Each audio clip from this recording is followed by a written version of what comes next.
Bonjour et bonsoir, enfin en fonction de l'heure à laquelle vous regardez cette vidéo. À toutes et à tous. Donc moi je me présente, je m'appelle Toto, je fais ces vidéos depuis maintenant quelques années et aujourd'hui on va sortir un petit peu du cadre des présentations des trains parce que bon, c'est mon sujet principal vu que je le préfère, mais aujourd'hui on va plutôt parler du réseau. Alors je l'ai pas rangé avant de faire cette vidéo pour vous montrer comment c'est derrière les tournages. Parce que à l'arrière des tournages que je fais très souvent, c'est très souvent le bordel de partout. Donc j'ai laissé mon bordel mis bien comme il faut. Je vais vous présenter le réseau donc du nord jusqu'au sud, en passant par l'ouest, en vous expliquant à peu près la localisation, etc. En allant assez vite parce que j'ai essayé de faire plusieurs vidéos, mais j'ai jamais réussi à tomber en dessous des 20 minutes. Donc je vais essayer dans cette vidéo. Alors nous, notre réseau, il se situe entre Grenoble et Briançon, dans la vallée de la Romanche, que j'ai renommée vallée de la Miorne. Donc là-bas, effectivement, il n'y a pas de ligne de train, mais j'en ai imaginé une, j'en ai dessiné une vraiment sur les plans qui pourrait être à peu près réelle. L'utilité de cette voie, il n'y en a aucune. À partir du moment où on a la vallée qui fait la vallée de la Maurienne et de l'autre côté la ligne des Alpes qui monte du coup jusqu'à Briançon, on n'a aucune utilité à avoir cette ligne. Mais voilà, moi je l'ai tracée, j'ai voulu la tracer parce que étant habitant proche de la région grenobloise, ça m'a toujours donné envie de voir des trains circuler dans cette vallée. Donc du coup c'est chose faite avec ce petit réseau. Alors nous, sur ce réseau, du coup, tous les noms de cette vallée ont été changés. Déjà, le nom de la vallée, qui s'appelle vallée de la Romanche, a été désigné vallée de la Miorne. On a gardé on a gardé la grande ville, pardon, de Grenoble, mais on a changé le village de Visil par celui de Larat, sur Miorne. On a changé les villages de Livé-Gavé, qui n'a pas encore de nom. On a changé le village de Riou-Pérou, Séchilienne, qui n'ont pas de nom non plus. On a changé le village du Bourg-d'Oisans qui s'appelle donc Saint-Venceslas et on a changé également on a rajouté plus ou moins une ville entre du coup le col du Lautaret et Briançon qui s'appellerait Saint-Sulpice. Saint-Sulpice ou Saint-Sulpice-sur-Miorne. Pour l'instant, j'ai pas encore trop d'idées, mais on verra qu'il fera en gros le plus ou moins le point culminant de la vallée, juste après Saint-Venceslas, puisque Saint-Venceslas est le point culminant physique, mais après on redescend un tout petit peu, on traverse le tunnel et on ressort à Saint-Sulpice. Donc, je vais commencer par le réseau. Donc, maintenant que l'environnement entre guillemets est posé, donc on va avoir un environnement montagnard, on va avoir de la neige en hiver, on va avoir du coup des TER Rhône-Alpes, Auvergne-Rhône-Alpes. On va avoir des cars pareil, Auvergne-Rhône-Alpes en car région, des cars Transisère. On va avoir du transport Jacquemose en camion par là-bas. On va avoir du Géodis, des transports français quoi. On va avoir une station de ski que je vous présenterai après, qui bouge beaucoup en ce moment, mais qui va bientôt être terminée. Normalement, je pense qu'il ne devrait plus bouger. Donc on va commencer par le dépôt. Alors, en raison d'un problème de transformateur, pour l'instant, je ne fais plus tourner que des trains... Je ne fais plus tourner de train du tout. En fait, j'ai un petit souci de transformateur. Donc pour l'instant, pas de réparation prévue, pas de rotation prévue. Donc j'ai mis quasiment tout mon matériel ici. Enfin le matériel que j'utilisais plus du moins. Donc on va retrouver du coup les deux Z24-500. On a le troisième qui est juste ici avec la peinture qui est en train d'être terminée. On va voir les deux 36242 qui sont ici, la 36033, la 26000, les deux 37000 qui sont dans la petite remise là-bas avec... Donc la voiture que vous n'avez jamais vu tourner pour l'instant puisque je n'ai pas les wagons porte-remorques qui sont avec pour l'instant. On a les deux 22000 qui sont là, la 7300 qui sont là, qui est là-bas derrière, pardon, le 73500 avec un autre qui est là-haut et un autre qui est perdu dans le tunnel là-bas. Là 67000, les deux 63000, un petit locotracteur avec un autre qui est en voie actuellement avec du coup une voiture qui va me servir de voiture de cantonnement. On a nos trois petites vapeurs, dont deux qui ne marchent plus, et notre petite autorail ATR. Pour le réseau, alors j'ai pas fait de plan, mais en gros voilà. Alors je suis désolé, j'ai pas beaucoup de lumière dans ce coin-là. Je vais essayer de faire un endroit où on voit globalement le plan des voies. Donc là, on a 4 voies pour l'instant, on n'a pas d'aiguillage. On a un échangeur qui vient faire de cette liaison-là à là, un échangeur qui vient faire de cette liaison-là à là. les deux échangeurs qui viennent s'échanger comme ça, donc avec les deux voies. Celui-ci un croisement simple, celui-ci un croisement doublé, c'est-à-dire qu'on peut traverser les voies, mais on peut aussi aiguiller vers la droite ou vers la gauche. Et enfin, du coup, un butoir ici, ce qui va me servir de première remise. Après, on va en avoir une deuxième là-bas au fond, mais pour l'instant, le décor n'est pas très abouti. On va tout se rejeter dans une seule voie, qui va revenir sur la voie principale. Alors, c'est ce que je disais dans une... Non, je ne l'ai pas encore dit. En fait, ce dépôt-là, il va me servir de temps en temps de dépôt, de temps en temps de local pour l'usine d'aciérie avec la grande rame qui est là-haut. On va avoir aussi les bâchets pour transporter les plaques. Il va me servir de stockage de rames, il va me servir de beaucoup de choses, ce petit dépôt. Donc c'est pour ça que le décor ne sera jamais vraiment fixe. Mais bon. Le décor, donc c'est grosso modo deux grandes boucles qui sont isolées l'une par rapport à l'autre, ce qui me permet avec le gros commutateur télémécanique de choisir l'une voie ou l'autre. La troisième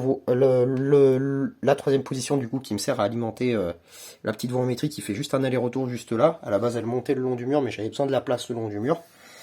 Donc c'est pour ça que ça a été démonté. Ça va être refait plus propre. Certainement d'ici un petit moment, mais pour l'instant je manque de voie en métrique.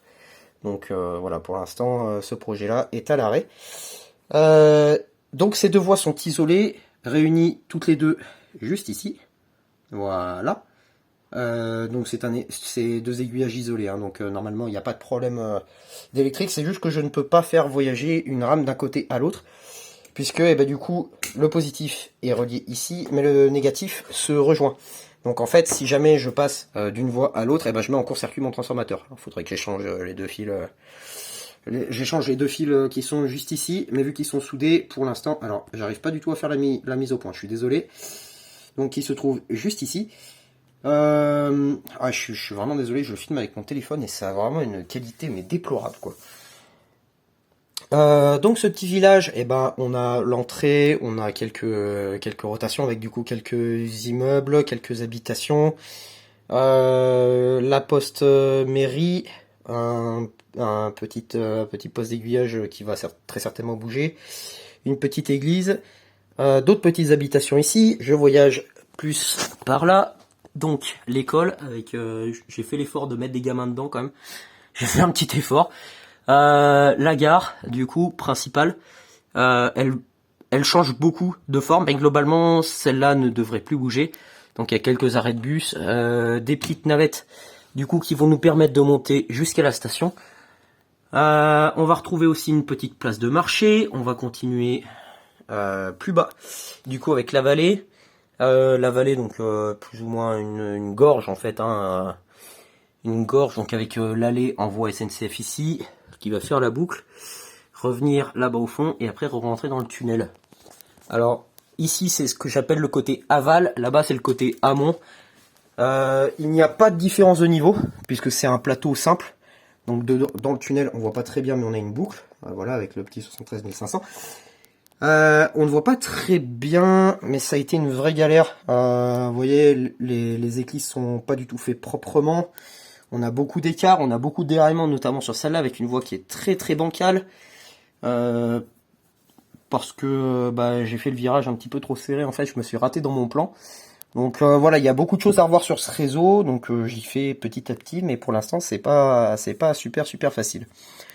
Donc là-bas, on continue avec la route qui va monter donc à la station avec les deux petits chalets qui sont là. La route, et après là-bas, on continue en direction de du coup Saint-Sulpice. Et oui, je l'ai pas dit, mais par là-bas, on redescend ici, puis ensuite les gorges, direction la rate. Un petit endroit où je voulais faire un plan de vue pour filmer, mais j'ai pas réussi. Malheureusement, à faire un plan de vue. Vous voyez un peu au-dessus, comme ça pouvait être sympa, mais j'ai pas réussi encore à trouver le moyen. Et après, du coup, on arrive sur la station avec du coup l'hôtel du Front de Neige, qui est là, donc complètement refait, avec un petit plan des pistes, pareil, fait 100% à la main. On a un petit restaurant, le restaurant de la Bulle, location de matériel de ski aussi chez Intersport. Et de l'autre côté, si je dis pas de bêtises, on a un supermarché avec un Spar. Et on a l'entrée du coup de l'hôtel avec, on voit pas du tout, mais une petite pub avec écrit ski me plaît. Avec le jeu de mots du coup ski SKI. avec une photo de moi quand je faisais du ski, quoi. C'est voilà, c'est une photo de paysage qu'on pourra retrouver en haut de cette montagne. Donc du coup, on va retrouver ce télécabine. Donc du coup, qui est du Jagendorfer collection. Je ferai une petite vidéo aussi sur ce télécabine parce que c'est assez sympa. Et puis que je l'ai assez modifié pour avoir quelque chose de cohérent. Donc le décor qui est pas du tout fini, la station qui a été revue maintes et maintes fois parce que j'arrive pas à trouver un truc qui me plaît vraiment. Donc pour l'instant, bah ça ressemble à des grandes planches, sauf la partie haute qui est un petit peu décorée, mais encore pas tant que ça. Donc on va venir avec deux pylônes rentrer dans cette gare intermédiaire. En gros, les cabines ne vont faire que la franchir. Donc une fois que j'aurai mis le toit, etc., implanté le décor, ça sera un peu plus joli parce que là pour l'instant c'est vraiment moche. On va retrouver un petit chalet, un petit chalet là, un autre qui va se transformer très certainement en resto. On a quelques randonneurs, quelques skieurs, quelques ratraques. Ça, je mettrai un décor hivernal, très certainement avant l'hiver. Du coup, et après, on repart, on continue à monter en direction du coup, de la gare d'arrivée au sommet. Donc, une télécabine qui est assez grande. En surface, je dois être à peu près sur la partie roulante. Donc ce que j'appelle la partie roulante, c'est vraiment les deux gros blocs là. Je dois être grand maximum à 4 mètres carrés. On doit avoir pas bien loin de 1 mètre carré sur le dépôt là-bas. Donc on a, je crois, 50 cm par 2 ou 3 mètres, un truc comme ça. Et la partie station, du coup, qui varie tellement que j'ai pas de surface fixe, à vrai dire. Donc pour l'instant, je peux pas vraiment vous donner de surface. J'ai essayé de mettre un peu de volume en mettant du coup un truc en bas, un truc en haut. Et après, alors j'ai mis un décor de fond. Alors le décor de fond, c'est pas du tout un décor professionnel et ça se voit parce qu'il est pas très très joli. Mais en fait, c'est un décor qui vient de chez moi. C'est-à-dire qu'en fait, cette montagne-là, que vous voyez précisément ici, en fait, c'est celle qui est juste là. Voilà, on reconnaît un peu la forme de la montagne comme ça. Donc voilà, c'est une photo prise sur Google Street View, si je dis pas de bêtises, que j'ai agrandi, mis sur 8 ou 9 pages à 4, découpé, collé ensemble, et après implanté comme ça. L'illusion est pas mal, je trouve, pour un décor de fond de montagne, je trouve que c'est plutôt sympa. On retrouve un petit peu, du coup, ce qu'on retrouve chez moi, mais du coup, ce qu'on pourrait retrouver plus ou moins dans la vallée du coup de la Romanche. À peu près. Vraiment très très à peu près, parce que les montagnes sont beaucoup plus hautes. Et on n'a pas cette grande plaine verte, mais voilà, ça ressemble à peu près. Je crois que j'ai à peu près fait le tour, et putain, j'ai réussi à tomber en dessous des 15 minutes même, donc je suis plutôt content. Donc je vais pouvoir parler un petit peu plus de la partie technique. Donc moi j'utilise du HO les 3/4 du temps. Parce que du coup j'utilise aussi un petit peu de HOM. Et j'ai quelques matériels en HOE mais que pour l'instant je n'ai pas vraiment trouvé d'utilité. Sauf du coup dans la série, mais que j'installerai vraiment quand je ferai une série propre. Puisque pour l'instant c'est pas le cas. Vu que les décors bougent beaucoup, etc. en fonction de mes besoins de vidéo.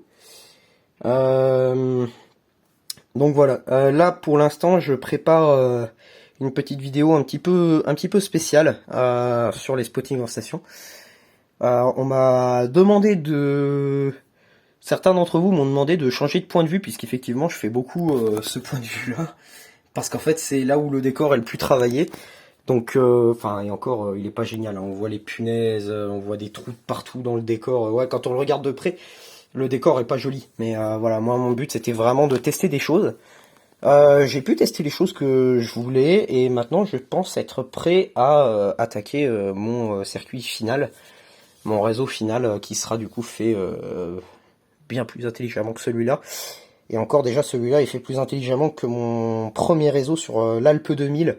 Si jamais ça vous intéresse d'aller le voir, je vous mets le petit lien en dessous de cette vidéo. Vous verrez, il n'y a rien à voir, c'est vraiment pas joli, c'est pas construit intelligemment. Enfin, je vous passe les détails, mais il y a eu beaucoup d'erreurs aussi faites sur ce premier réseau, donc voilà. Du coup, moi je suis en courant continu et j'alimente avec un transformateur Roku que l'on voit là-bas.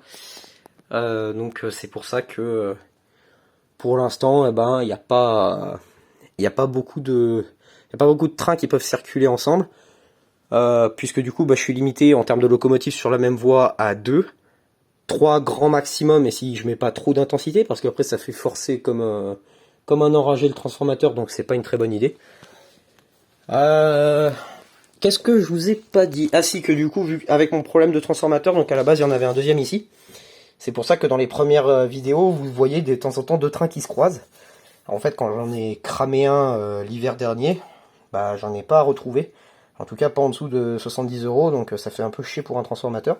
C'est pour ça que pour l'instant, je n'en ai pas racheté, mais du coup, et ben voilà, on se retrouve avec un seul transformateur qui alimente les deux voies. C'est pour ça que maintenant, c'est très très dur de se voir croiser deux trains. Sauf si j'en ai un juste ici, à l'entrée de la vidéo. Par exemple, si jamais le train est là, bah, je vais le mettre comme ça. Pour qu'en gros, quand le train qui va être ici va sortir du cadre, tout de suite, je bouge le commutateur pour que l'autre rentre directement dans le cadre. Alors, vous verrez jamais deux trains vraiment se croiser, mais en tout cas, pas bien loin ou pas bien loin du cadre. C'est un peu mes petits secrets de tournage. Je crois que j'ai à peu près tout dit sur ce réseau. Je ferai quelques petites vidéos supplémentaires sur mes techniques que j'ai utilisées, par exemple pour le ballast, pour trouver du ballast pas très cher. Des petites techniques de décor aussi que j'ai pu utiliser là-bas, même si bon bah moi vous voyez bien que mon décor c'est pas, je suis pas un champion, je suis pas un champion dans cette matière, mais je me débrouille pas trop mal. Alors pourquoi je suis en analogique? Et bah déjà parce que j'ai pas encore gagné au loto, donc transformer toutes ces locks en numérique, ça va me coûter 3 SMIC, donc c'est pas possible pour moi, même si effectivement ça m'intéresserait beaucoup d'être en numérique. Ce serait beaucoup plus simple pour moi qui fais des petites vidéos comme ça, de pouvoir travailler avec du numérique. Maintenant j'utilise de l'analogique parce que c'est facile à comprendre. Il y a du courant, le train avance. Il n'y a pas de courant, le train avance pas. Il y a du courant dans l'autre sens, le train avance en marche arrière. C'est très simple, et du coup avec ça, sans poser de plan, etc. dans sa tête, c'est très simple de faire du cantonnement. C'est très simple. Par exemple, ce dépôt-là, alors j'ai certains aiguillages qui sont isolés, donc comme celui-là. Donc par exemple, si jamais l'aiguillage est dans cette position-là et qu'on met une source de courant ici, le courant, il va y en avoir en sortie là, mais pas ici. Vous voyez ce que je veux dire? Par contre, si je passe comme ceci, là il va y avoir du courant, mais pas sur cette voie-là. Donc ceux-là sont très pratiques, il y en a certains qui ne le font pas malheureusement. Ceux-là sont cassés, donc moi j'alimente par ici.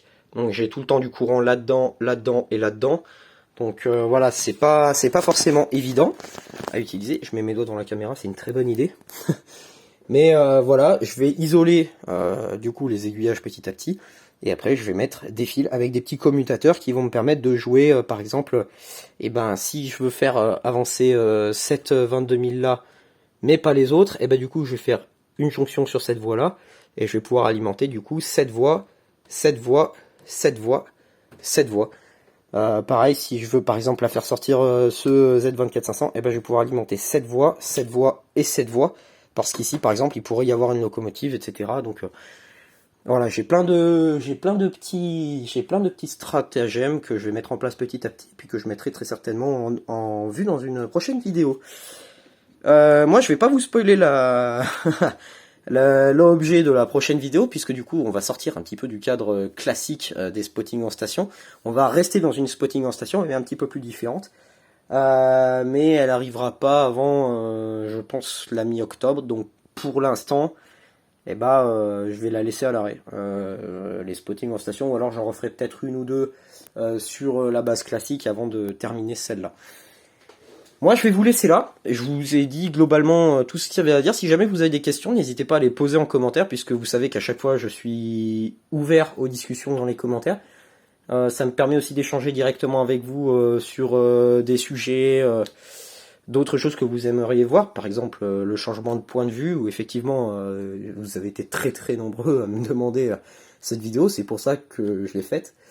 En fait, à la base, je voulais pas trop la faire, j'étais pas trop chaud parce que vous voyez que déjà la pièce c'est le bordel, et puis ensuite le décor il est joli comme ça, mais dès qu'on s'en rapproche, et ben on voit les petits trous qu'a fait la flotte, on voit, parce que j'ai un toit qui est pas étanche en plus, donc ça aide pas, on voit les petites jonctions entre les plaques, etc. Donc on voit que c'est un décor qui est pas très très abouti, et c'est ce que je trouve un peu dommage. C'est pour ça que je voulais pas trop faire cette vidéo là. Maintenant je l'ai fait, donc voilà, c'est pour ça que finalement, enfin j'y suis arrivé.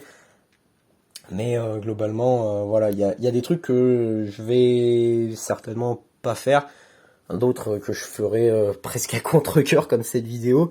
Non, en vrai, ça me fait plaisir de parler un petit peu de l'envers aussi du décor, parce que c'est souvent des choses que je regrette un petit peu quand on voit certaines vidéos qui se veulent réalistes, comme j'aimais faire jusqu'à maintenant.